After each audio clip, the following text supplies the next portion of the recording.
uno munsi namaze kubona ko bamaze kuba bavyemeje ko bagiye kuzana ya filime yanyu mukunda ariyo Fer Rouge iboneka ku rubuga rwa Mr Nsoro hariya kwa Ribat, maze abakubwira ati twamaze kuba twaje kuyitunganya, bamaze kuvyerekana biciye kuri page ya Mr Nsoro canke kwa Mr ST Boy.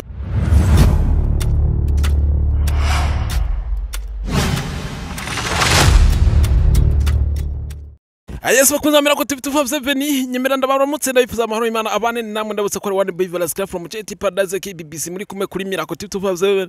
Uno munsi nkabanje nakagano gato cyane ariko ni akantu nayiboneye ahantu ndakubwira ati nje kubamenyesha, nje kubabwira, nje kubereka ako bya bindi mwari mumaze iminsi murindiranye igishika cinshi, muvuga ati mwadutebeje, muvuga ati mwadutaye mu mbuto canke mwaduhevye. Ndakubwira ati uno munsi namaze kubona ko bamaze kuba bavyemeje ko bagiye kuzana ya filime yanyu mukunda ariyo Fer Rouge iboneka ku rubuga rwa Mr Nsoro hariya kwa Ribat, maze abakubwira ati twamaze kuba twaje kuyitunganya, bamaze kuvyerekana biciye kuri page ya Mr Nsoro canke kwa Mr ST Boy, bamaze kuba bavyerekanye bavuga ati ku munsi wa mbere ugiye kuza turatangura gushira hanze ibigaragara ya filime yanyu mukunda Fer Rouge isezo ya 5 guhera kuri episode ya mbere muri sezo ya 5 ku munsi wa mbere igihe cy'isaha 2 izotangura kugaragara, maze mutangure kwiryoherwa. Bavuze ati mutwemerere tubahisi ijuru namwe muzogironderera beciye muri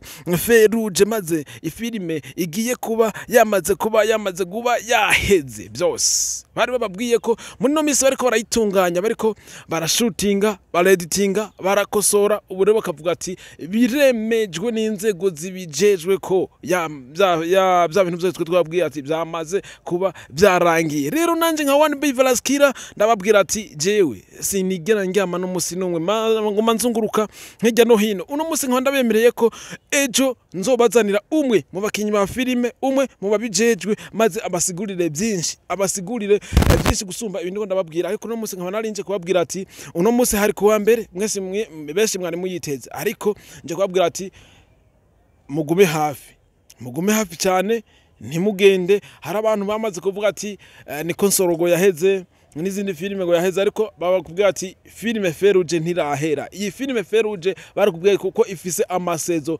12 yose uzogenda uyabona. Ubu turacari kuri sezo ya 5 izotangwa kwerekanwa ku munsi wa mbere, maze uwiryohererwa kugera kuri sezo 12 ndibazo uzamaze kugwiga byinshi, uzamaze gutahura byinshi, uzamaze kubona byinshi. Reka ndakubwira ati ndagukunda cyane, sinenje kukurambira, narinje kubikumenyesha byonyene, narinje kukubwira. Reka ndakubwira ati ndagukunda cyane, ubandanye ushigikira ibikorwa bya Mira ko TV257. Ntibagire gukora subscribe, ntiwibagire gukora like na share, ntibagire gukora nibyo bindi byose twama tukenera kugira ngo ibikorwa byacu bigende bigera kure cyane. Ndagukunda cyane, ciao ciao.